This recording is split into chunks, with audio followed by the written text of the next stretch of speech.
right, everybody, welcome to, I believe this is the 11th episode of the podcast. If it's not the 11th episode, it will be the 11th episode for this specific episode. So welcome to the 11th episode.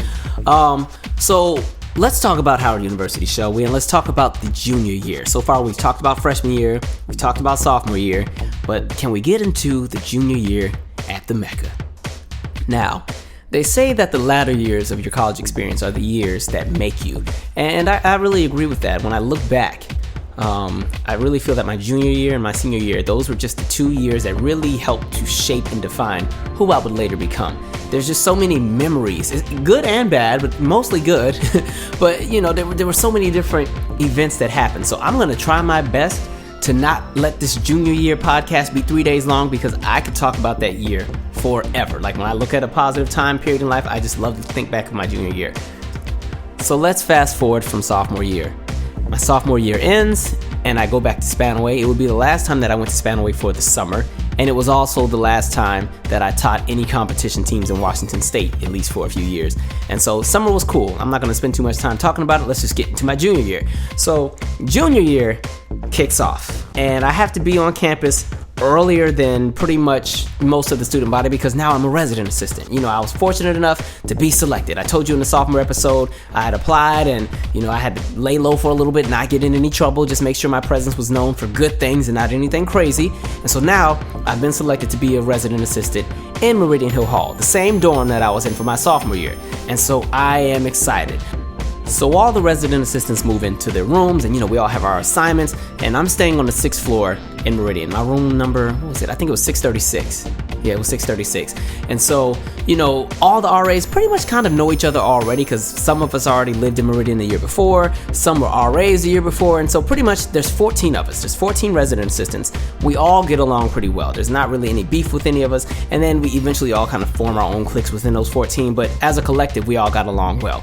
On top of the 14 RAs, you had 3 GAs. Those were like graduate students that were also pretty much resident assistants, but they would manage the resident assistants. And then you had your community director, which was the boss. I'm just gonna call my community director in this episode Boss Man, because I think he still works at the university. So Boss Man was the one in charge of everything.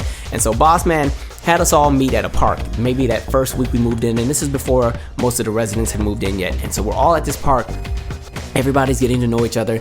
And here's the thing about Boss Man.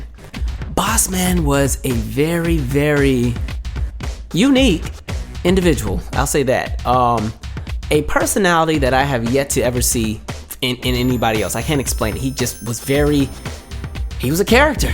And I would just stop there. But he just had a lot going on. That's all I'm gonna say. And so he had us doing this exercise where we could all get to know each other and write down life reflections and everything, because he was really into all of like the Dr. Phil and the Oprah and the life journey and the life lessons and the, you know, let's take a stick and break it in half and see what the stick means to you spiritually. He was into stuff like that. And so he has us all sitting there. And mind you, this is like the first day that all of the RAs are in one group together with the GAs and he as well. And so we're there and we do this exercise, and everybody has to talk about the things that they're thankful for. And so, you know, people are going around the circle, and, you know, people are thankful for family and love and peace of mind, and everybody's going around. And me, I had one thing on my mind, and y'all will probably look at me like, what the hell when I say it, but everybody's going around, and it's finally my turn. And so I'm like, you know, I'm thankful for my Janet Jackson tickets, because, you know, I've never seen her live, and I've wanted to see her since I was 8 or 9, and I finally have tickets to her show, and I'm so excited, and I can't wait. And when I tell you I said that, like, everybody just stopped and looked at me like, what the like, everybody just stopped. And pretty much, I feel like that moment would define my personality for the rest of my experience at Howard, because I will say this, junior year, I just remember laughing every day. Every day something hilarious happened. I don't think I've ever laughed that much in my life since then. Like, every day was something hysterical. But in that moment, I felt like I was really just 100% myself at that point. I wasn't as pressed as I was to try to fit in like I did my freshman year. And with sophomore year, you know, most of my friends were not going to be living in Meridian. They had moved on to, you know, the towers and everything where the juniors would be. And so I remember I said my little Janet Jackson thing. Everybody was like, Okay, all right, cool. And so that was pretty much my introduction to the other resident assistants. And I mean, everybody was really, really cool. But y'all don't understand. At that moment, I was super hyped about this show. I had never seen Janet before. My dad would always go and see her, and he would never take me. He'd always like, you're too young, or this, that, and the third. And so, I got my tickets, and I bought my tickets, I think, in June or July or something like that. And my show wasn't until October. When I tell you I was excited, I had those tickets like laminated, just waiting, just pressed. I couldn't wait. And so I was genuinely excited about it. But they thought I was crazy because, everybody else had talked about family and God. And I was like, okay, that's cool and all. But let me tell you about these Janet Jackson tickets because I'm about to see Janet Jackson. So that was my first day of junior year. But anyway, I have to tell you about the experience of being an RA. I think being a resident assistant in Meridian Hill Hall had to be the best place on campus to be a resident assistant at because there was just so much that would happen in Meridian. Now, mind you, Meridian was not on campus. It was in Columbia Heights, like a neighborhood in DC. And so we were separated from campus, and it was its own island. Its nickname was the Ebony Sex Palace. And when I tell you there were so many characters that would come in and out of those doors.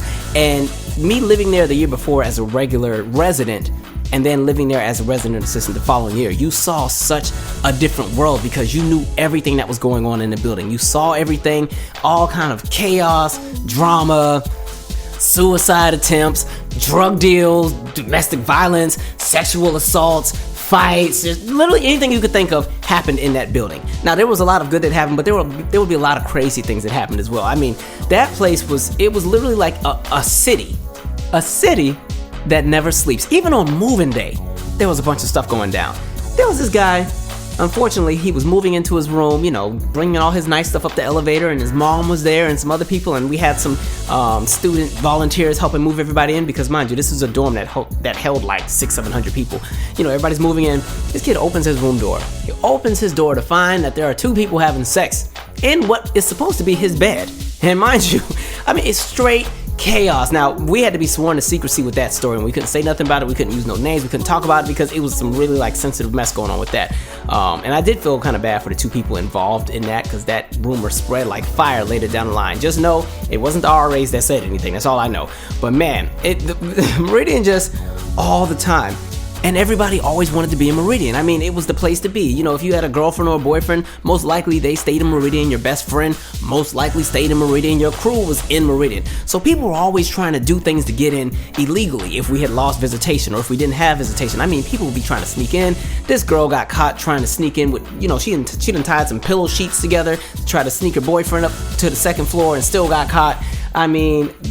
The funniest thing, my friend who I will call Tana May for the remainder of this podcast, this boy paid her $70 just to get in. It was the funniest thing. I remember sitting in the lobby, and she and I were working the night shift that day, and we're just sitting there talking, and she was like, listen, I can't let you up, but and he was like, well, I could pay you. Okay, how much you trying to pay? And I think at first he said like $5. She's like, nah, man, that ain't worth my housing. You have to do better than that. And they negotiated up to $70. And this kid really went and gave her $70 just to be in Meridian for, 2 hours? Boy, listen, Meridian was that place to be. One of the requirements for all the resident assistants was that we all had to work the front desk at some point in time. We had to work in that lobby. So, you had a certain amount of hours you had to work during what would be regular business hours. So maybe you had to work the front desk or the lobby monitor desk from, 2 to 6 p.m. on a Thursday or something like that. And then you also had on-call hours, meaning, pretty much you need to be within 1 mile of the building for that entire on-call period. So just in case, there's a need at 3 a.m., you're the person to go to. Or, if there was something going on, you're the person that would be called. And then you also had your night shift, which I think normally you'd do about one night shift every 2 weeks. Sometimes you'd get two. And pretty much with that, you would pretty much work the front desk from 8 p.m. to about 2 a.m., which, oh God, I used to hate the night shift. But you pretty much work that shift. And when I tell you, they used to be really, really strict when we first started that year. Like one of the rules that we had, because our dorm was not on campus, we really had to check everybody's Howard ID when they came in the building, which would be kind of annoying because the other dorms had these cool little laser scanner things, and you would just scan your Howard ID, and if you were living in the building, you could just go right in. Ours was broken. So you had to come in and then stop, and then we'd have to look in this book of 600 names and find your name and let you on up. And over time, you start to know everybody. You're like, okay, yeah, go ahead. But man, sometimes it didn't always work in our favor. And Boss Man would pick and choose when he wanted to really be stern about enforcing that rule. Now, I will always remember one time, me and my friend AJ was another resident assistant. He and I were working the desk this time, and I don't know what happened, but there was some drunk girl that had snuck in. Now, mind you, she didn't sneak in during our shift. She had snuck in before we even got to the desk. And just by coincidence, she and AJ had gotten in some kind of argument literally an hour or two before she came in the building about something totally unrelated. So anyway, campus police have grabbed this girl and brought her back down or something, because I don't know what she did. I think she went upstairs and tried to fight somebody too. And so boss man is yelling at me and AJ like, oh, which one of you let her in? I swear, if she comes down here and she says that either of you let her in, you are both fired. And I'm like, oh God. And mind you, we just started. It's like the second week of school. And I'm like, oh God, please don't let her say it was me, because I know I didn't let her in. And she came down, and it's like she knew we were going to be in trouble, like more trouble than her. And so they asked her, like, was it one of these two that let you up? And she looked at me, then she looked at AJ and like smiled. I'm like, oh hell, we both fired. And she was like, no, it wasn't one of them. I was like, thank you, God. Thank you, God. That was when I was thankful for God. That's what I should have said at that opening training we had. But man, that day I was shook. I really thought I was going to be fired. Like, I used to take the jobs. I was the resident assistant that took the job so seriously when we first started. Like, I really was afraid that we would be fired, because boss man was always talking about how he fired people. Mind you, well, actually, he did fire somebody that year over something else. But it was kind of cool, because by that person getting fired, I met one of my other best friends when they came in as the replacement.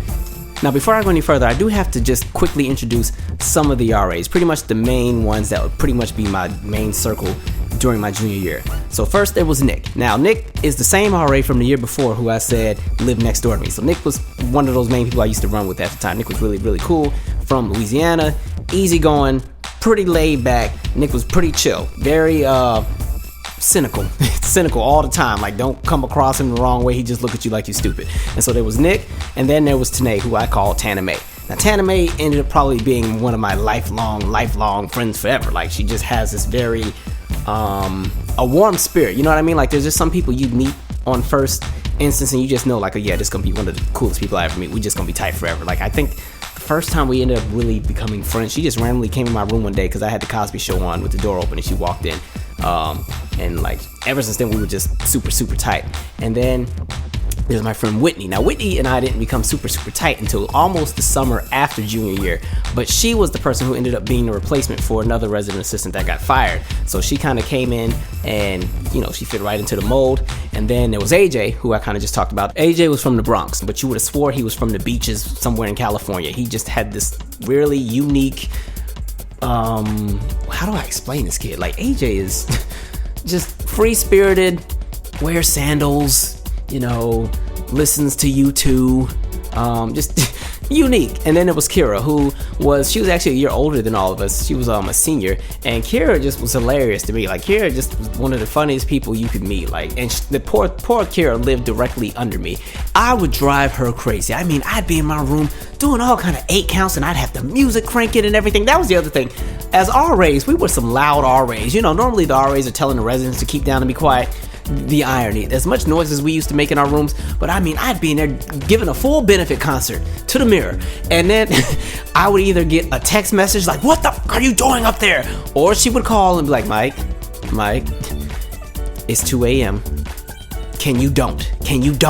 Like, and so Kira just, I have to send her a muffin basket or something, because I don't know how she graduated, because I used to make so much noise in my room, especially like when ResFest would kick in and all that dancing I would do. Like, but those were pretty much the main RAs that I ran with. There were some other RAs who were really cool, my friend Bobby, and some other ones, but those were the main ones. Man, and then the fire alarm. I totally forgot about this. That was one of the main things I hated about being an RA. Meridian was an old building already. And with that, it had a very sensitive, and when I say sensitive, an extremely sensitive fire alarm system. All it took was like a piece of dust to get by one of those sensors, and then all day. And for like a 3-month period during that school year, the fire alarm would go off at least 12 or 13 times a day. And majority of the time that it would go off, it would be after 11 p.m. and you'd be in your bed, knocked out, sleeping good. Then the alarm would go off. And the worst part was, if you were the resident assistant who was on call, you had to get up and go downstairs and check the little monitor, and the monitor would tell you, smoke on the 5th floor, smoke on the 8th floor, or, anything like that. Then you'd have to go back to the floor where the monitor said something was wrong, check, make sure everything was good, run everything with campus police, then go back, hit the monitor, turn the alarm off. and then wait for the fire department to call. That crap was torture because it would be like a 20-30 minute process. And sometimes there would be other RAs, and if they were on call but they weren't in the building, or they out hooking to do whatever they got to do, man, that alarm would go off for 20-30 minutes, and then eventually one of us other RAs would finally get up and go get it because boss man has called all of us and cussed us out like, what the hell, why is it still going off? Man, that was a memory there. I think my most embarrassing moment as a resident assistant had to be during homecoming of junior year. So the thing about homecoming at Howard, everybody and their mom comes to town for Howard homecoming. Howard homecoming is the say-all, be-all of all homecomings. It's just always been.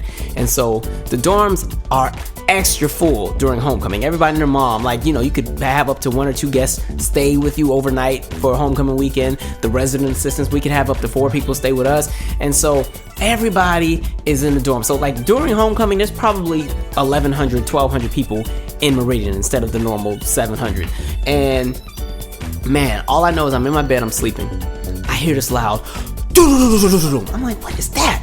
And then I can hear there's a million people in the hallway. And that was one of the other things. Anytime there was a lot of people in the hallway, we would have to go out and ask them, you know, can you kind of go in your rooms, or, you know, this, that, and the third. But during homecoming weekend, it was like, we're not even about to try this. It's not that serious. Just keep it down. And so I hear this loud noise, like, what is that? And so I go out in the hall. There's a million people in the hallway. And I'm like, God, all right, guys, can y'all kind of go in your rooms, please? Just, you know, it's 3 a.m. on a Thursday. Some people still have class to go to in the morning. And so what happened was there was a fight. And this guy had took this girl and ran her head into the elevator. Now, she had lunged at him or something, and then that was his way of defending himself, allegedly. And so the two of them are going at it. So when I go out in the hallway, and, you know, she's, I'm crazy, you don't know. And so, you know, the guy, man, F you. I'm like, what's going on? And so I go out in the hall. I'm like, all right, everybody go to your rooms. That's it. Let's go. And at this point, I think campus police have also found their way upstairs, because this is all on my floor.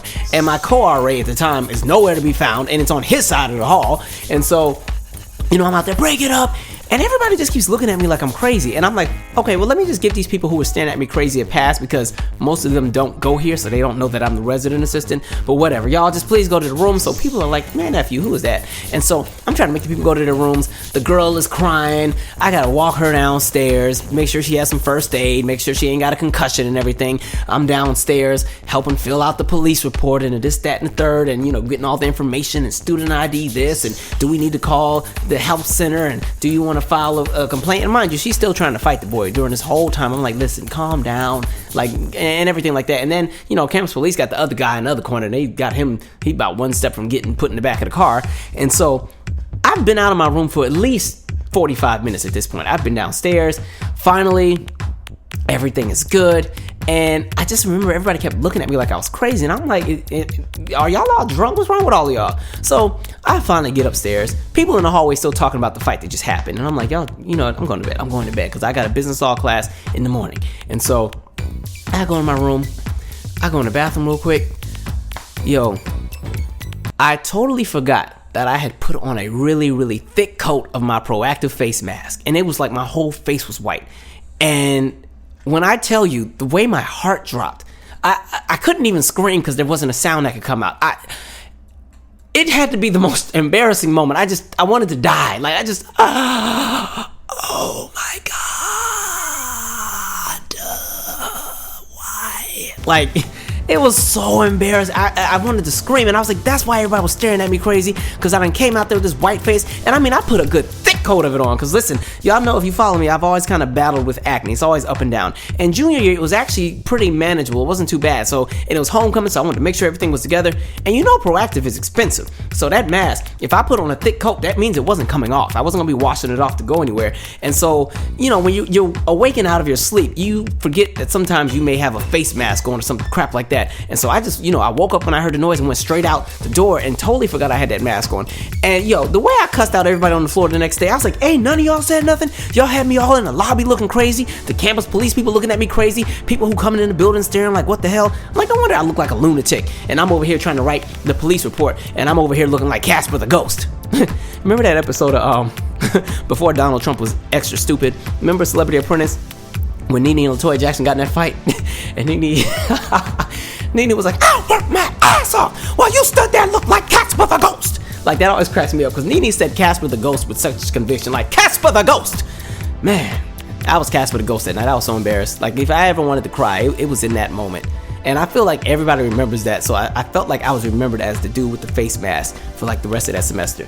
Oh, and then there was the mailroom. So in addition to being lobby monitors and working the night shift at the front desk and working the fire alarm and making sure people weren't killing each other in the hallways and making sure people weren't smoking weed in their rooms, and if they were, reminding them just put a towel by the door, a wet towel, so the smell doesn't get out. You know, in addition to doing all of that, we also had to work the mailroom. And I don't know if you've ever had to work mail, but trying to process mail for a dorm of 600-700 people is a lot of work.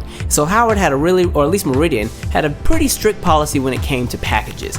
So the thing about the mailroom was this: if somebody sent you a package in the mail, the name on the package had to match the name that was written on the registration card when the person moved into the dorm. So that meant if your name was Bartholomew Jackson, that means Bartholomew Jackson better be on that package when it gets sent, or we have to send it back because there's no guarantee that that person, lives here. So a lot of people would end up, they write their nicknames and stuff on their packages, and unfortunately, stuff will get sent back. So if we weren't familiar with your real name, but we only knew you by your nickname, a lot of times we'd see that, name, we're like, oh, well, they don't live here. Okay, we got to return the sender, this, that, and the third. Or, if we figured out who it was, we'd be like, okay, that's so-and-so. But a lot of times, we didn't know everybody by their real name and their nickname sometimes.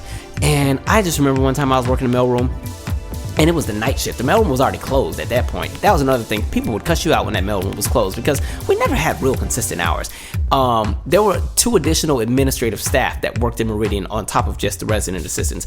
And they were pretty much the 2 that said, they would call the shots about the mailroom. And that was Miss Fennell, and then it was Miss Lily. But Miss Fennell was really the main one who ran the mailroom, and we just kind of processed and, put all the mail in the different boxes. So if Miss Fennell said the mailroom was closed, that was it. There was no ifs, ands, but she'd cuss you out too if you question her. So, sometimes people would want to come pick up their package at 9 p.m. and she's like, it's closed already, it's not here.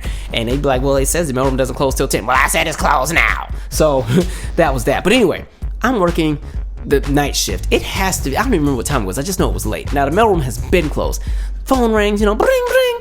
And I'm like, hello, Meridian Hill Hall, how may I help you? Yeah, I hear y'all got a motherfucking problem getting people their motherfucking mail. What the fuck is that problem? What the fuck is that about? And I'm, hello? Yeah, you heard me. I said y'all got a problem getting people their motherfucking mail. And now listen, in that moment, my entire Spanaway Washington came back out. I didn't even know how to process that. Ma'am, I'm confused. Hey, what you confused about? You the person? Are you the motherfucker that do the mail? Sometimes. So are you the person who lost? Where's my child's box? Or actually, it was her granddaughter. Where's my granddaughter's box? Okay, all right, ma'am. What I need you to do? Can you tell me the name of the? Yeah, it's and they say the person's name and everything. And I'm like, okay, let me go. Yeah, that box was supposed to be there. And I'm like, okay. And so what happened was she sent her granddaughter this package. She wrote her granddaughter's nickname, some Pookie or some crap like that. That's not really the name. I got the name, but I don't want to say it because I think me and the girl are friends on social media. And Pookie ain't in the book, all right? Pookie was not there because her real name was on the book. And Grandma wrote Pookie. So I'm trying to explain to Grandma, like, well, most likely what happened to the package is if you wrote, her nickname on the package, it most likely got sent back. When you send the mail, you're going to have to use their actual government name or the name that's written on the card. If she wrote Pookie on the card to register, then Pookie's what needs to be on the box. But if it's her real name, then you have to put the real name. Pookie won't do. Or you can put the real name and put Pookie in like some brackets or something, but put their real name and put the room number so there's no confusion. And man, Grandma was like, oh hell, that's some bullshit. You know what?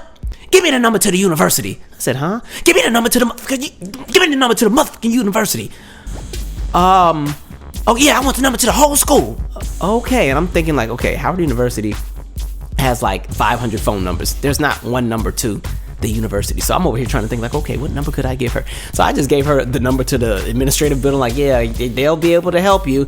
Yo, that had to be the most awkward experience because while I'm getting cussed out on the phone, there's a whole crew of people sitting in the lobby that are waiting for the shuttle to take them back to campus, and all of them can tell that something is going down, and they're over there just dying. They think this crap is hilarious, and I'm trying to reason with this lady's grandma, who probably was like 39, because grandma was cussing me out, and I'm like, listen, it ain't my fault. I didn't do it. Like, God. Let's switch gears here for a minute, because I do want to talk about the academic experience as well. So, for my freshman and sophomore year, I was in Howard's College of Arts and Sciences, and to be honest, because my freshman year went so terribly academically, I did a lot of things wrong. I didn't know what I was doing. one of the things that they tell us to get as freshmen, you get your scheme, which is pretty much your plan from freshman year through senior year, and it'll help you make sure you graduate on time. I didn't get a scheme. I never even knew what a scheme was until I was almost a junior. So freshman year and sophomore year, I'm just signing up for classes. Just taking all kind of classes. Now, at the time, I was a political science major, and I was planning to be an English minor. And so, I've just been taking all the classes, and fortunately, most of the classes that I had taken were pretty close to what I was supposed to be taking anyway. But I did have a few too many electives, and then because I did so crappy my freshman year, I was like, okay, there was going to be some lessons that had to be learned and, a few consequences paid. One of the consequences was that I had to repeat my freshman English comp class, which, by the way, was a little embarrassing when you're a junior and you're in a class with a bunch of freshmen. But I tell you what, when I tell you I beasted that class, like I had the highest grade in the class, there was no excuse not to. And I took it with a different professor. I think I talked about this in my freshman episode, but that freshman year, the professor that I had, I was a great writer. I did the work and stuff, but once she found out I was from Washington State, she said, like, pretty much, I feel that you should be a stronger writer coming from where you're from, because the schools that you grew up in have more resources than most of your peers. So this won't do. And she just started marking all my papers super crazy. Like, man, she was OD. Like, I just think she didn't like me, and I felt some kind of way because her name was Janet. So I thought we was gonna be cool, but never mind. So anyway, I take this freshman English comp class with a different professor, and when I tell you she was the coolest professor, she was like, "Are you sure you don't want to be an English major? Like, she was from the islands too. She's like, you're an excellent writer. You are an excellent writer. Are you sure you don't want to be an English major? I see you going far and beyond in the writing film, in the realm of writing." I'm like, nah, I don't want to do that. And it's so funny because I ended up working for a magazine later down the line, but that class, I love that class so much. Like, I put so much work in on it, and it would be so awkward too, because some of the people in the class were like, "Aren't you my RA?" I'm like, mind your business, okay? just mind your business. All in my mix. Mind your business before I tell everybody who you came in the dorm with last night at 4 a.m. Anyway, but so at this point, I've actually transferred out of the School of Arts and Sciences, and now I'm in the School of Communications, which was a much better experience academically. Like, they just had it together because it was a smaller school. Like, the thing about Arts and Sciences, the majority of the undergrad population went or attended, the School of Arts and Sciences, and at the time, they only had like 4 or 5 advisors/counselors, and so it took forever to get some time with your counselor and everything like that. And the one time I went to visit my counselor at the end of my sophomore year, when I discovered that I needed a scheme and that I wasn't on track to graduate on time, I mean, that lady just cussed me out for 5 minutes. And I'm like, well, first of all, I didn't even know y'all existed. Get out my face. And so at this point, I switched to the School of C, and now I'm a legal communications major. It's through the communication and culture department. And so pretty much the only way I could make it out of Howard on time was if I, picked my new major, but I made political science my minor, because pretty much by doing that, I completed all of the courses for my minor, because I had already taken so many political science courses. Because what I would do when I would register for class, I would kind of look at, they had kind of like these, what do you want to call them? I guess these kind of like schedule planners for whatever your major was. They were like, these are the core courses you need to take. It wasn't your scheme, but it was kind of a list of the core courses that you would need to take. And so, I went ahead and I did that. And then one of the other things that I ended up dying while trying to do was literally, I was going to have a heavier load for the next 2 years. Like, I would be taking 21 credits every semester. 21 credits is the max that you can take. Like, literally 21 credits. So between junior and senior year, every semester, I had 7, 8, sometimes 9 classes. When I tell you, it was a hustle. Man, the amount of work that I had to do to make sure that I got out on time. It was a journey. Man, it was a struggle, but I really enjoyed the School of C. Like, School of Communications, I had so much fun. I loved the majority of my classes. The only thing I hated, oh God. So I had to take the orientation class for School of Communications, and I had this professor, Dr. Bird. Oh, Dr. Bird. Dr. Bird would be that kind of person that makes you go to the altar on Sunday and just give your life to God, just to have you start over on everything, because you'd be so stressed out under her. She was actually a really great professor, but the problem was, if you were somebody who liked to slack off, you weren't going to do well. And at the time, I was much more serious with my academics than my freshman year, and mind you, I had a really good sophomore year as well. But, I was having so much fun with my social life junior year, I didn't really start off taking her classes as serious, and I had her for like 3 courses, but the main course that drove me crazy was that not freshman, but the School of Communications orientation class. Here was the thing. Meridian Hill Hall, like I said, was not on campus. You had to take a shuttle to get to campus. Now, the orientation class for the School of Communications was not in the School of Communications. It was at the hospital nearby because the hospital had an auditorium. And so the hospital by itself was already a mob from the main campus. And the class started at 8 a.m. However, you had to be in class by 7:50 a.m. and your assignments that were due, for that day had to also be turned in by 7:50 a.m. There was no such thing as coming in at 8 o'clock and turning in your assignments. Nope, you have to be there by 7:50 and your assignment has to be in, or it's just don't even worry about turning it in. You're not going to get credit for that assignment.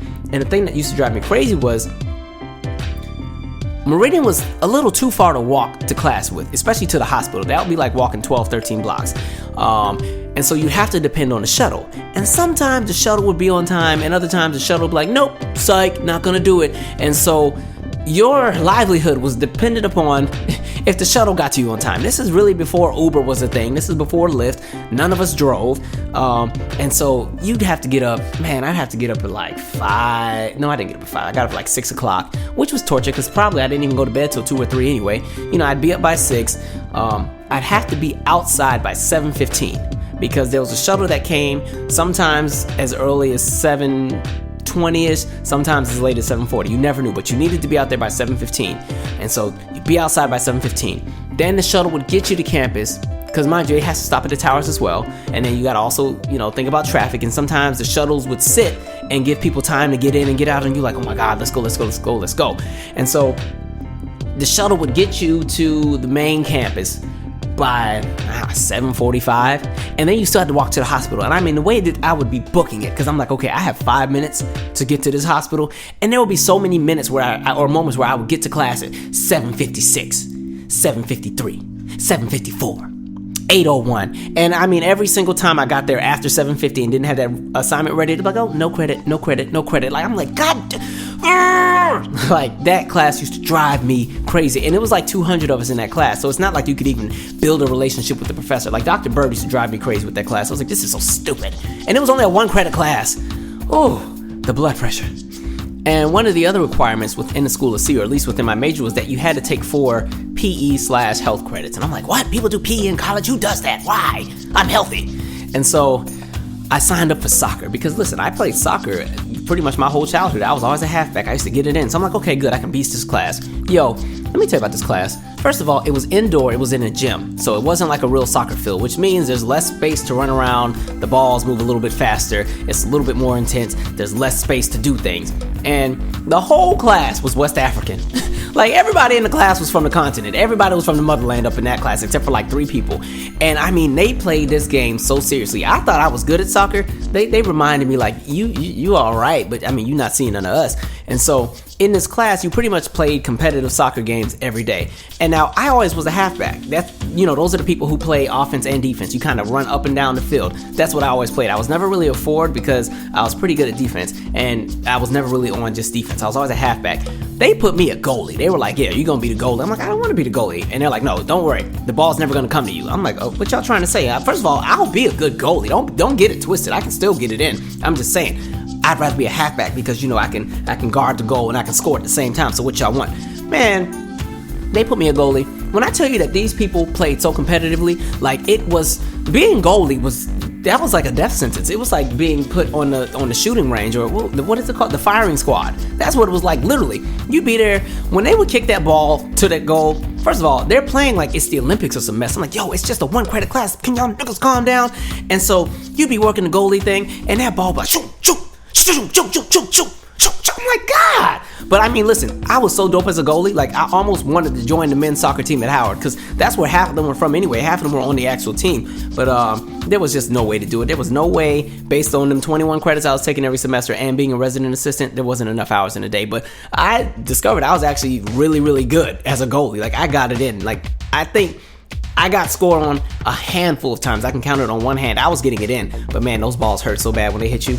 Like, God, I mean, because you be getting hit by the soccer ball like 90 miles an hour. And mind you, they kicked it from 10 feet away. I'm like, God damn, y'all are on some other stuff. Crazy asses. And I mean, they were taking it would be intense. Then they'd be fighting in the locker room afterwards. I'm like, y'all, it's just a 1 credit class, guys. It's just a 1 credit class. But man, that class kicked my behind. But I got an A in it. It was lit. And then there was business law. Now, business law would have you contemplating murder. You'd be ready to kill everybody because that class, you want to talk about a struggle. The thing was, the business law course was offered through the School of Business. It wasn't even a School of Communications course, but we had to take it as a part of our major. And man, when I tell you that class would take you there, it would be the most stressful class because there was no homework. It wasn't like attendance or anything was helping your grade. Literally, you got your grade from 3 exams, and those exams were make or break. So pretty much, if you didn't do great on the first 2 exams, just drop the class and take it again because you're not going to get the grade that you want. And what would happen is, and it's so funny because now looking back, the class actually ended up being easy because I'm gonna be honest, I had to take it twice. Like I dropped it and I took it during the summer, which might have to be another whole podcast episode. That summer of 2009, my God. But anyway, that class, it's all about concepts and understanding and interpreting the law. Like if you ever wanted a first-hand, kind of introduction into what law school would most likely be like when you're talking about contracts and torts and everything like that, that class there. And man, I struggled. I remember one time we had an exam. And you know how sometimes the professors talk trash about the exams if everybody did bad. And he was like, these suck. Well, somebody got a 14. And everything like that. I was like, that person's an idiot, stupid. And so we all get our exams back. My paper has a 14 on it. Now I'm thinking I missed 14. Like I got 14 wrong because this exam is out of like 200 something points, 300 points. So I'm over here talking trash. Michael, what you got? Well, it says I missed 14. I only missed 14. So I guess I got like a 229 or something like that. Yeah, I only missed 14. And then the people next to me, I'm looking at their paper. They paper got 169. Somebody next to me 201. I'm like, dang, y'all missed a whole lot on here, huh? And then the guy next to me was like, nah, man, that number, that circle, that's your score. I'm like, wait, a 14? Right then and there, I was like, no, this class about to mess up my GPA. Nope, absolutely not. And so I stuck it out hoping for the best, and the best was yet to come because it didn't come. I was like, you know what? Let me go ahead and drop this class and reevaluate my life, and I'll figure this out in the next semester or something, but this ain't it. So now I'm like, damn, this means that my load has piled up even more because I really can't be dropping any classes. Let's see how this goes. So that was literally the only class that really just messed me up.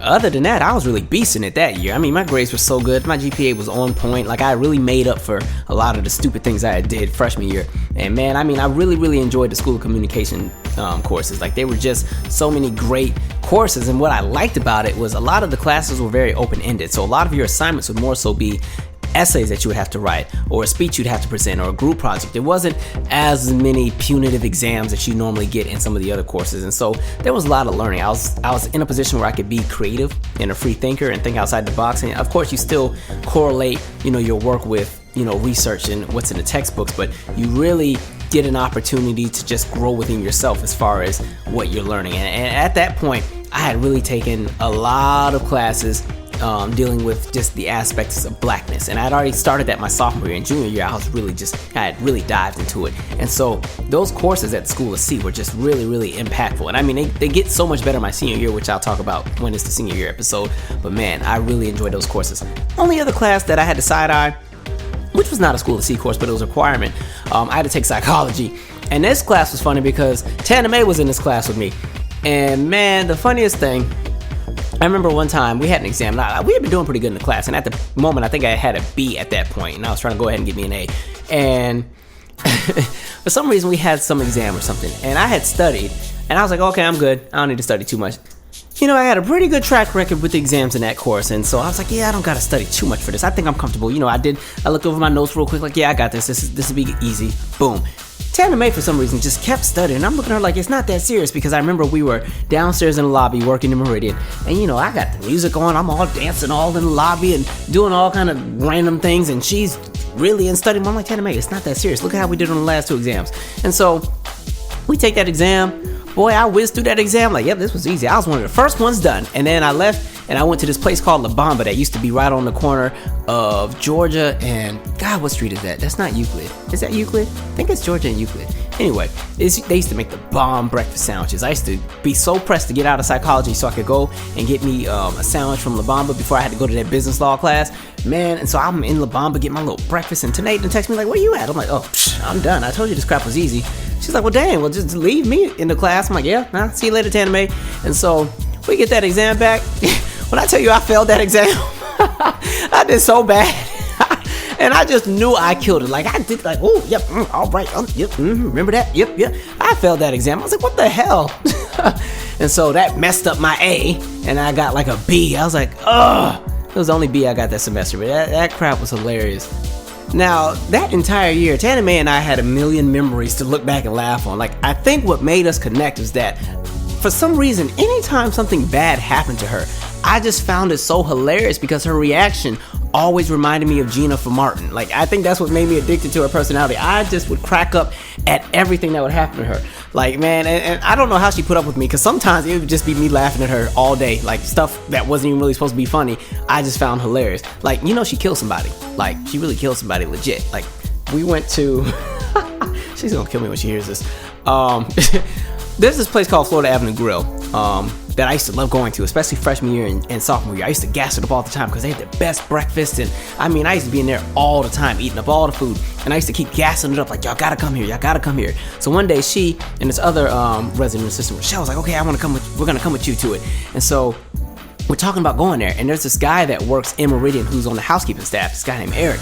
And Eric's like, oh yeah, my mom works there. Like, if y'all go there, just tell her, you can tell her you know me and everything. I'm like, okay, cool. And I knew exactly who the woman was. I'm like, yeah, I see her all the time.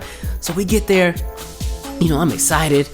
We see Eric's mom, and how can I help you? Blah, blah, blah, blah, blah. And Tana Mae was like, are you Eric's mom?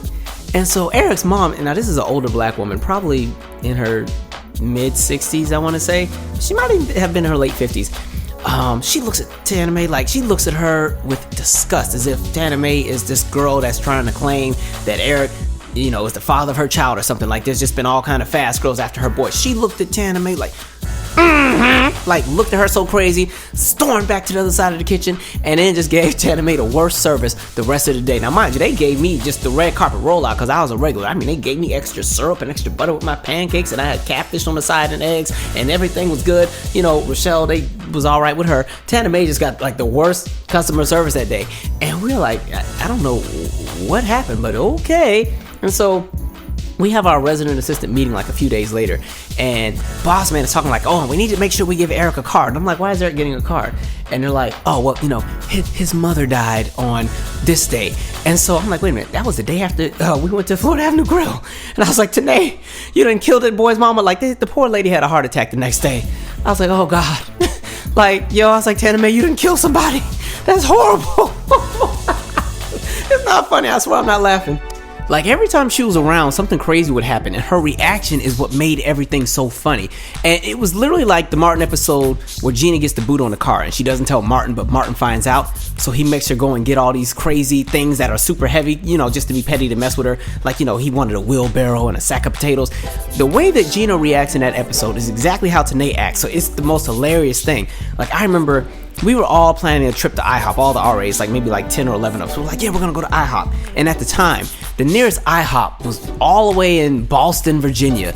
Mind you, this would be the same IHOP I got banned from some years later for some other stuff. I talked about it on my YouTube channel before, but anyway, I mean, the IHOP was not close. So you would have to get on the yellow line and, go all the way to LaFont Plaza, then transfer to, I think, the blue and the orange line, and I think it was on the orange line, and then ride like another 10 or 11 stops.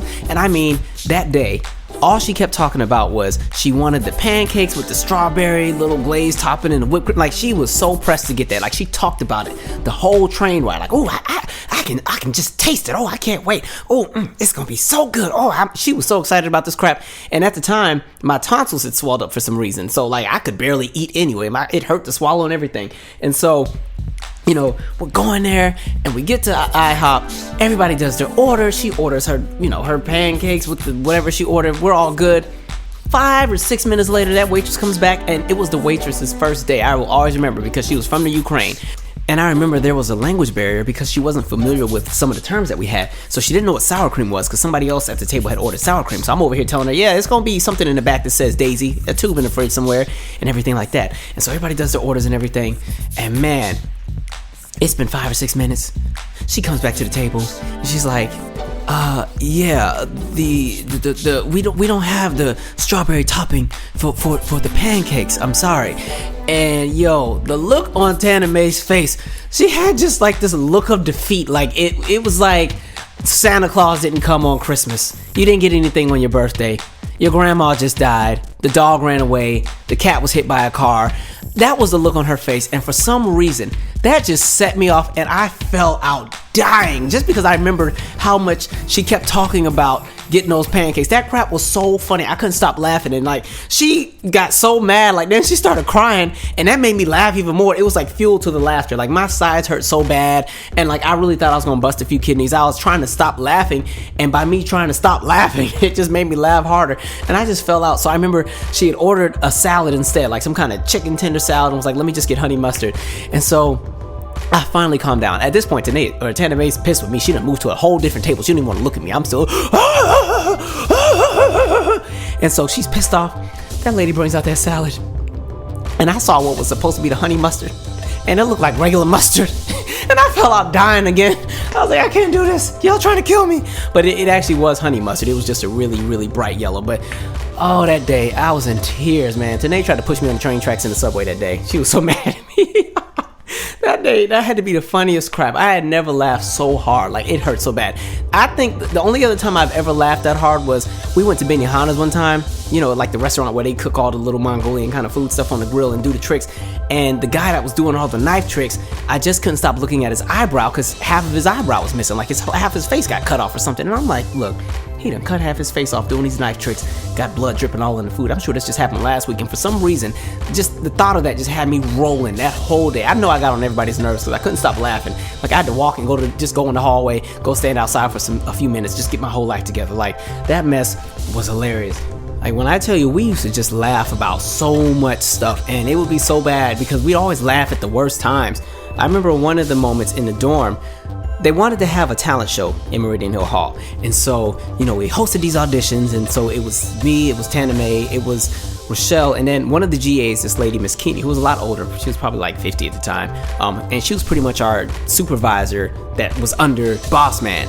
And so we're sitting there, we have our little judging panel, and so people have come in, and so far, all of the auditions have been horrible, and I've kept it together. I've done very well. I'm just sitting there watching like, okay, I don't think we're gonna be having a talent show up in here, because these are terrible. Like, one girl she kept singing some Christina Aguilera song, but she had phlegm in her throat, so she I'm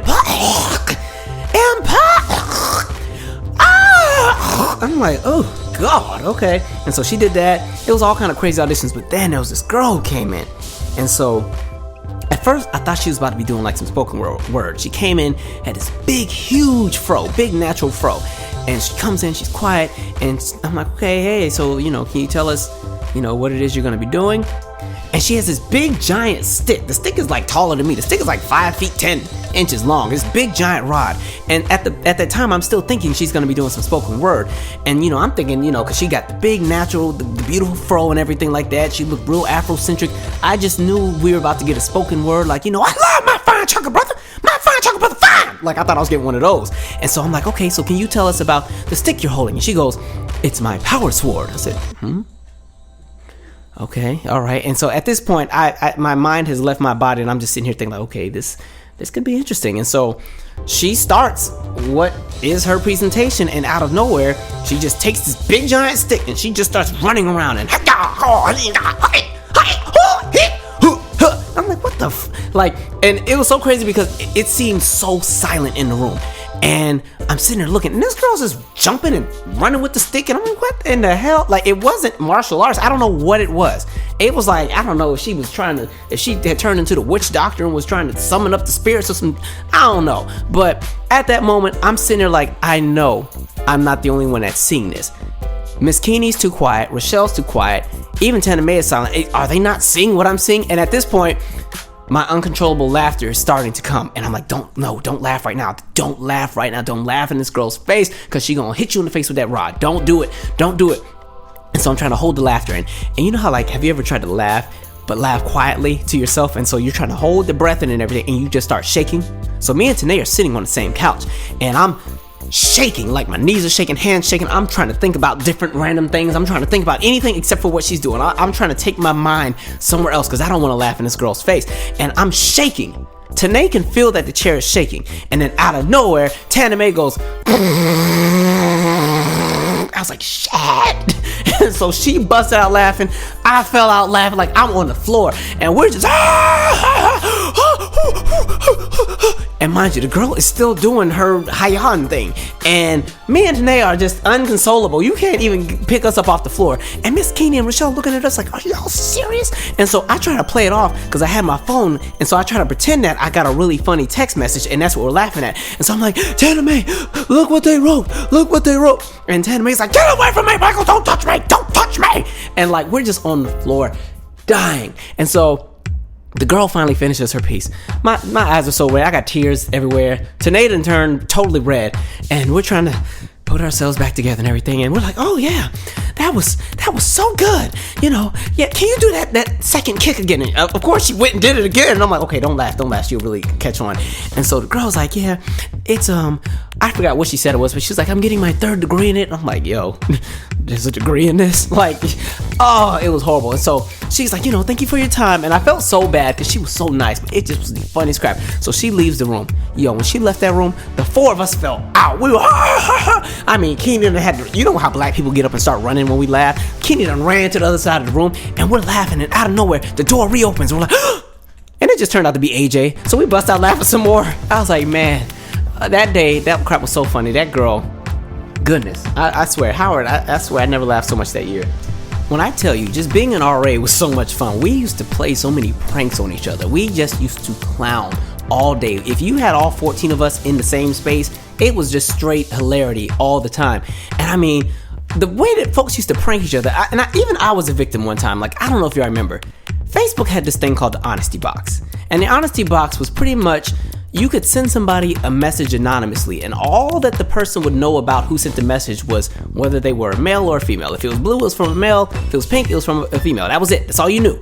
And this was also a weird time because, like I said, in my sophomore year, I was in a relationship. I was dating this girl, and at the time we were kind of off and on, and we were kind of in an off that wasn't really permanent because we were still planning to kind of rekindle things. Pretty much, long story short, because she went to University of Maryland, College Park, and I was at Howard, we just always kept missing each other because of our schedules. And then when I really got busy, you know, being a resident assistant and working all those desk hours and everything like that, and trying to balance out my 21 credits, we weren't really on the same page for a minute. So there was a minute of my junior year where I was kind of single and she was kind of single, but it's weird. You know how relationships are just real, the situationships. You know how it is.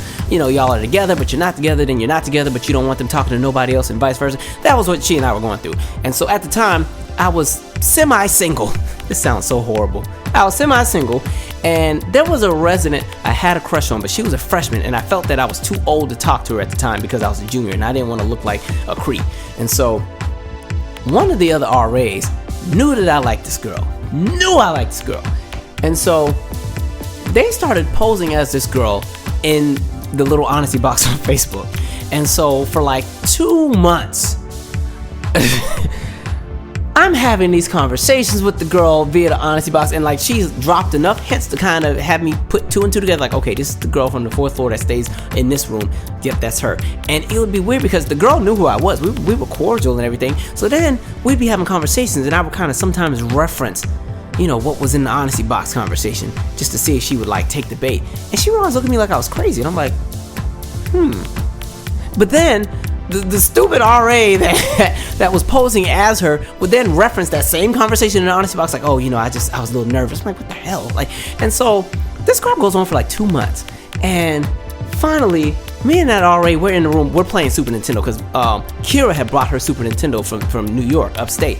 When I tell you we used to have these Super Mario competitions in the room, it was always Super Mario and Taboo. If we weren't playing Taboo, cussing out everybody, we were playing the hell out of some Super Mario on Nintendo. And so we were playing the Super Mario, and they're like, yo, you should go and ask old girl to come here. I'm like, oh, okay, cool. So I go and I knock on the door. Old girl don't open the door. When I come back to the room, they're like, oh, I gotta tell you something. You know that honesty box thing? That's not really her. What do you mean that ain't really her? I mean, okay, I'm sorry. We were just playing. We didn't know it was gonna go this deep. We didn't know it was gonna go this far. What exactly are you saying to me right now? Like, my eyes starting to twitch. I mean, that was us in the honesty box. What do you mean that was us in the honesty box? Who is us? Yo, everybody was in on it. Like, 10 of the RAs knew about this crap. When I tell you, like, everybody got cussed out that week, I was like, y'all ain't shit. F each and every one of you. I was so pissed off. Oh, I was livid. And then the thing that made it so confusing was the girl. I would always see her with this other guy. And so they would always be like, oh no, that's her brother. I'm like, well, her and her brother are real close. Oh, okay. Man, I was in my feelings. But see, that's what I get, because honestly, I was supposed to be focused on fixing my other relationship anyway. So that karma just came back around to bite me. But I mean, we used to prank each other all the time. I think the best prank we ever ran was all of us had ran a prank on Tana Mae. Tana Mae didn't live too far from campus. Like, she was originally from another part of Virginia that was maybe like an hour and a half away. And so sometimes she would leave for the weekend and be gone and everything like that. And she had this stuffed monkey that she called Harry.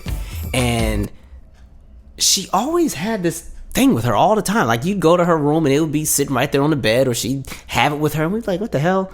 Okay, all right. And so it was her little Harry. And so she was gone for the weekend, and so all the RAs were bored. It was like me, it was Nick, it was Kira, it was mainly us three. Rochelle was in there too. And we're like, well, I don't know, we're bored, let's do something. And so I think it had to be Nick or Kira. They're like, we should kidnap that Harry. Let's kidnap her bear, because she always doing a whole bunch. Well, how would she act if that bear was gone? And so I swear it had to be Nick or it was Kira. It wasn't me who thought of this, Tana Mae, if you're listening. I didn't think of this. And so they come up with the idea of like, let's kidnap the bear and hide it, and let's see if she even notices it. And so she's gone. And, you know, as resident assistants, we have access to everybody's room. You know, all we got to do is go back to the main office, and then there's this drawer, and in the drawer is a bag with, you know, a master key for each floor. And she stayed on, I think, the second or third floor at that time. And so, you know, we got the master key, and, you know, we go and we get the bear. And so the plan was, okay, well, let's get the bear. And we're like, we obviously can't put it in Michael's room, because he's going to be the first person she cusses out and goes after. So we're like, yeah, can't go in my room at all. And then we're like, okay. And so we figure, well, give it to Theo. Theo's the person, you know, who would take it. Theo was another RA, but Theo would be the person you would least likely suspect of doing anything. And so, you know, we take the stuffed monkey, like we go in the room, we take the bear, run. First it was in my room for like an hour, because we were trying to plan what to do. And then we put it in Theo's room. And then my over-dramatic self had to make this even more grander than what it really needed to be, because I just thought this crap was hilarious, because I was just already anticipating her reaction. And in my head, I just saw another episode of Martin taking place. And so I'm like, yo, what if we not only take the bear, but what if, like, we take a bunch of pictures of the bear everywhere? Like, and so we took the bear all over the dorm. I mean, we took pictures of the bear, and we weren't in the pictures. We just put the bear or the monkey in everything. So the monkey was in the kitchen by the stove. The monkey was in the laundry room. The monkey was outside in the bushes. The monkey was in the elevator. The monkey was in the hallway. The monkey was at the front desk working the phone. The monkey was at the lobby monitor desk. The monkey was, you know, just by the water fountain. Like, I took so many pictures of that thing, and I'm like, what if we make a whole, like, ransom, not even a ransom note, but like a ransom Facebook page. Like, we make a whole Facebook page, and we call it We Have the Bear. And I think that page is still around there too. Like, we call it We Have the Bear, and, you know, we'll post the pictures of the monkey, and then we should make a whole ransom note. And she has a list of demands that she has to follow. Like, I was really invested in this crap. I don't know why I thought it was so funny. And they're like, okay. And so, I mean, I done mapped this whole thing out. I just thought this crap was gonna be so funny just to see her reaction. And so I can't remember the entire list of demands, but I remember that there were at least 10 of them. One of them was like, she would have to go, and our dorm had an intercom. You know, you talk on the intercom and make an announcement. She had to go on the intercom and announce that Harry was missing, and talk about what color Harry was and where, you know, he was last seen. Like, she had to do that, and which I thought was funny, because it's like 600 people got to listen to that, and hopefully boss man don't hear it, or we all about to get yelled at. And so, you know, she had to do that. I think she had to print out a picture of George Bush and tape it to her door and say, I love this man, he's the greatest, or some crap like that. There was another thing where I think I made her have to admit that I sing better than her, or some crap like that. It was a bunch of crazy things. But the funniest part was, there was another thing where it was like, I made her print out a picture of Sarah Palin, and she would have to say like, this woman should be the president of Howard, or something like that. And it's only because there was a time period where she ran for Miss Colleges of Arts and Sciences, or Miss College of Arts and Sciences, and she had this question where they had asked her, you know, can you name 3 women that you think should work in like the Howard University administration? So, you know, I think she said like Michelle Obama and Jacqueline Kennedy, and then, you know, we're all, yeah, go to that, yeah, woo! And out of nowhere, she goes, Sarah Palin. We said, huh? I mean, all of us had our little signs. Our signs started coming back down. Like, wait, what did she say? Did she say Sarah Palin? Now, to be fair, this was before we all discovered that Sarah Palin was an idiot. And in context to her answer, a lot of HBCUs for some reason were under attack because a lot of Congress kept saying, oh, the HBCUs aren't diverse enough. We need to stop sending, the ones that are federally funded, stop sending them so much money, this, that, and third. They need to be diverse. And so I was under the assumption that the reason that Sarah Palin's name was brought up was because, okay, that brings in the diversity factor. So mind you, this was before we realized Sarah Palin was an idiot. So that, but so fast forwarding, and I knew that always got under her skin, and I was so petty. I was like, yeah, put that on there. Tell her she got to put a little Sarah Palin thing out there. Put that in there too.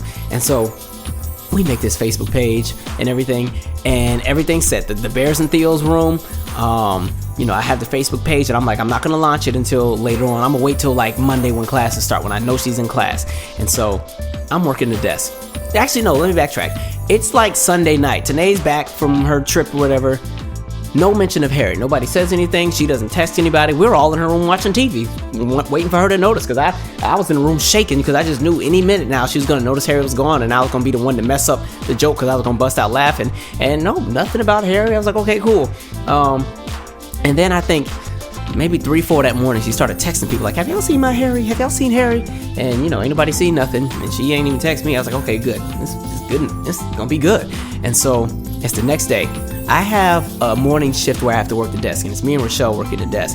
And, pretty much the resident assistants who are in on this whole bear being kidnapped. It's me, it's Nick, it's Theo, I think AJ, and Kira and Rochelle.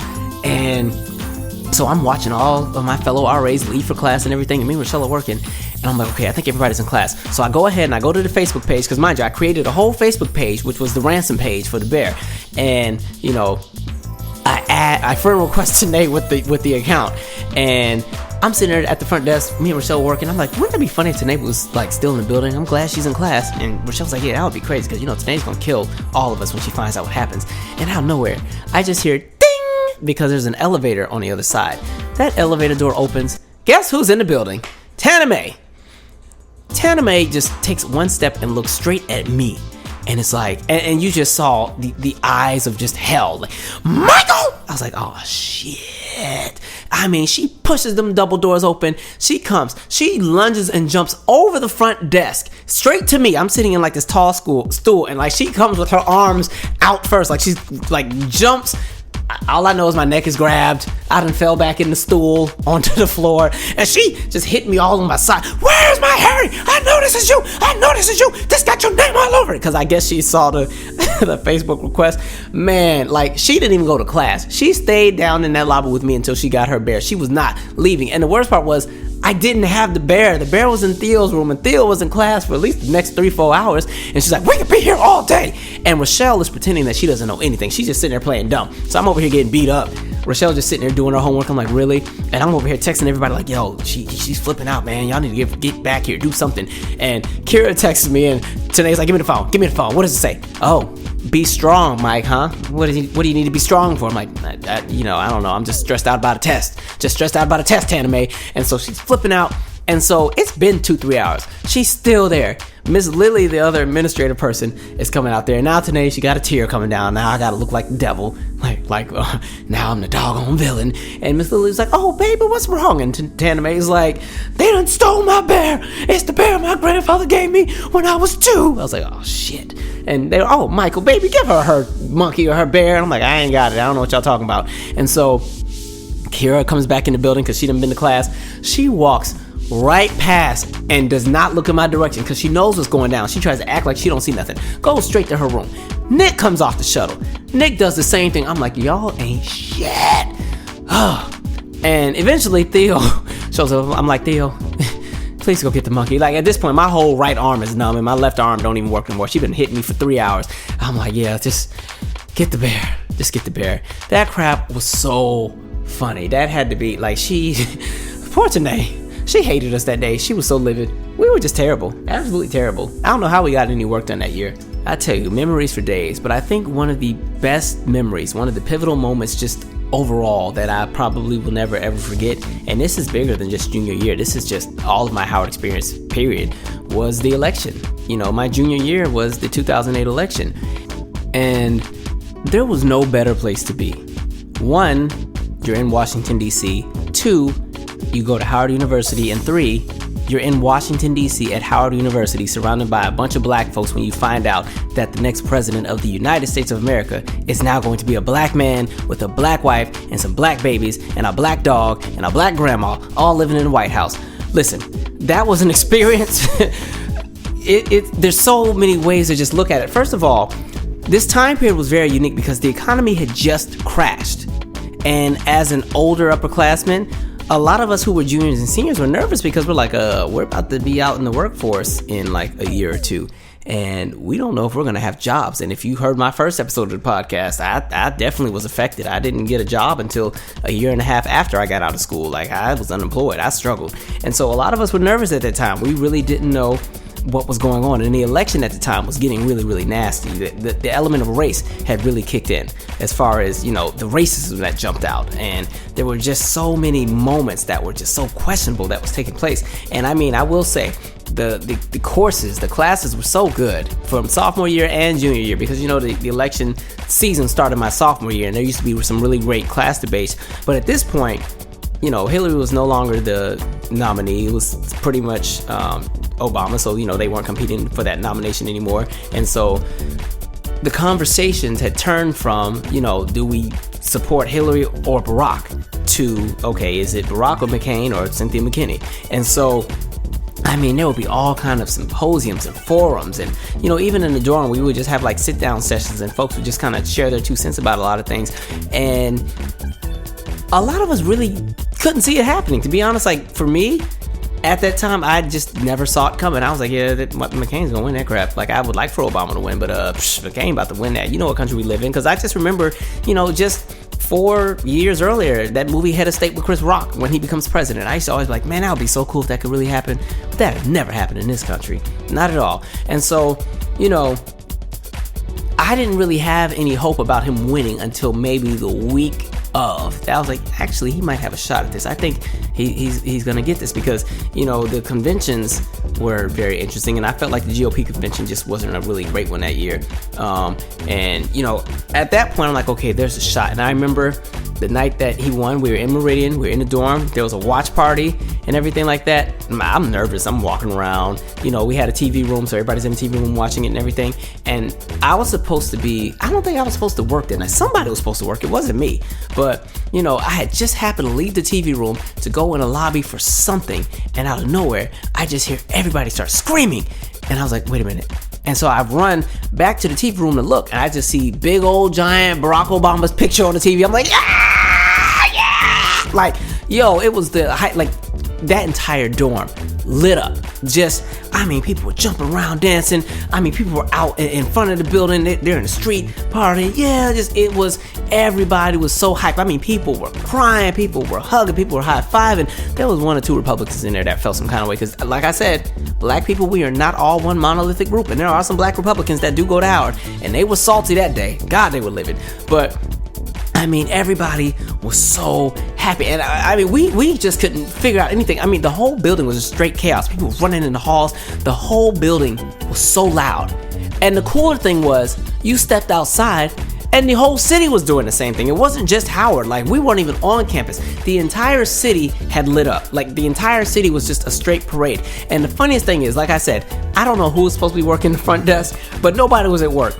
And we had this officer that was there, this lady named Officer Murphy. I love Officer Murphy to death, but sometimes she used to act a little slow.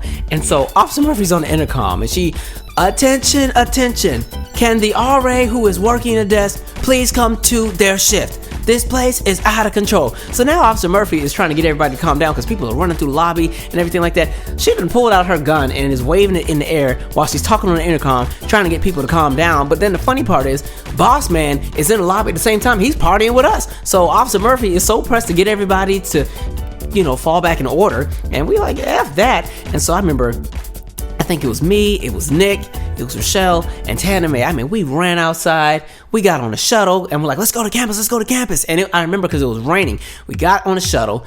I don't know how I got everybody to do this. Somehow I got everybody to start singing Lift Every Voice. It's so funny. Like, we were so hopeful at the time for what his presidency was going to be. And, I'm not going to sit here and get super, super political, but at the time we had hope. We were very excited. And so the whole shuttle is singing Lift Every Voice and saying. Shuttle driver, for some reason, was a hater. Old man just pissed off. Y'all ain't gotta act all like wild like that. Y'all need to calm down. I was like, he already knew what was up. But, so we were so excited. I mean, we get to the campus. Everybody runs off the shuttle. Tana Mae jumps off the shuttle, falls and slips. And, here I go, ready to laugh. She just gets up and keeps running. And so we run to this building called Blackburn. And everybody in Norm is in Blackburn. People are crying. Somehow the news crews are already out there. They're recording people doing interviews. I mean, it was just a great night. We didn't know what to do. We were just running around and jumping and high-fiving, hugging every random person we saw. And so we're like, let's just walk. We didn't know what to do. We didn't want to you couldn't go to bed. You couldn't sit down. You just had to release all that energy, because no matter what your opinions on Barack Obama are, at that point in time, the symbolism that it meant to have a black man become president meant so much, especially for a school full of black students who really aspired to just be great, who really just wanted to have their voices heard, who really just wanted to be in a position where the world didn't look so gloomy, especially at a time where the economy had just collapsed. So that was a moment where we were all just like, oh my God. And like I said, the entire city was a freaking parade. Every car honking, dun, dun, dun, dun, dun, dun, and you just look everywhere. People were high-fiving, hugging, crying. And so we walked from campus all the way to the White House. And for that entire walk, it was a parade on every block. People, singing and clapping out their windows. It was like a really, really magical time. It's a night I will never forget. I just remember the energy, the positivity that was out there. Everybody was just in such a good mood. It was really like a straight freaking parade that whole night, at least until almost 5 a.m. I mean, nobody went to sleep. And by the time we got to the White House, and mind you, it was raining. There was a parade on U Street. I mean, it was lit. By the time we get to the White House, it had to be like 3 a.m. and there were so many people in front of the White House. There was somebody who pulled up with a U-Haul truck, like, we can help Bush move out right now. Come on and get the fuck out, motherfucker. Like, I'm like, yo, it was crazy. And whose house? Obama's house. Like, everybody was so hyped. We were so excited. And the funniest thing is, I remember when we were walking back, and mind you, somehow we got interviewed by some radio show. I think it was like a Morehouse college radio station that just happened to be in town covering the election. And somehow we got interviewed. I never heard the interview. I don't even know where that's at, but we got interviewed. And I remember we were walking back, and it was so funny because there was this white couple that was walking in front of us, like a nice little happy white couple, probably in their 40s, and they're walking.